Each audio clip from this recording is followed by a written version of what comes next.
ဗုဒ္ဓပိစေကဗုဒ္ဓသအရဟံအဂသာဝကမာတာပိတုဂုရုတထာဓမ္မဒေသကာသဒါယကာဣမေတတမဂုနေဝန္ဒမတိရတမယံ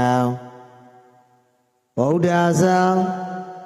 တရားလုံးစုံအကုန်သိမြင်ဘုရားရှင်တို့ကို၎င်းပိစေကဗုဒ္ဓဆာသစ္စာလေးပါးမြတ်တရားကို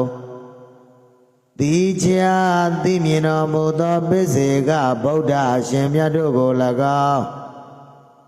အရဟဇာအသဝကင်စေယန္တာရှင်တို့ကို၎င်းအဂသဝကသပညာတကိုမြတ်လှစွာသော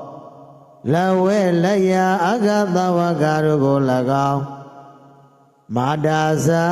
နိုးချိုတိုက်ကျွေးချစ်စိတ်ပေးသောမွေမိခင်ကို၎င်းပိဒါဇာသာဝနေရေရှာဖွေပေးသောဖခင်ကို၎င်းကရုဇာကြောက်တိတန်တို့အလေးပြုအပ်သောဆရာတို့ကို၎င်း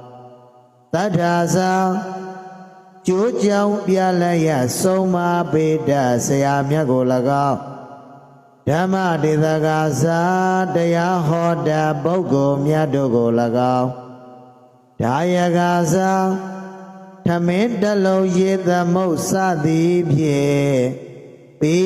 ကံချီးမြှင့်ထောက်ပံ့ပေးသောသူတို့ကို၎င်းဣမေတတမဂုဏေကြီးမားများပြသောဂုဏ်ကျေးဇူးရှိကုန်သောဤစေဥသောပုဂ္ဂိုလ်တို့ကိုမယံအကျဉ်ုပ်တို့သည်တိရသာဥကောင်းယရဏမြတ်ရင်ငါဖြင့်ဝန္ဒာမလက်စေပြာချီမိုး၍ရိုသေစွာရှိခိုးကြပါကုန်၏ဖယားသာဓုသာဓုသာဓု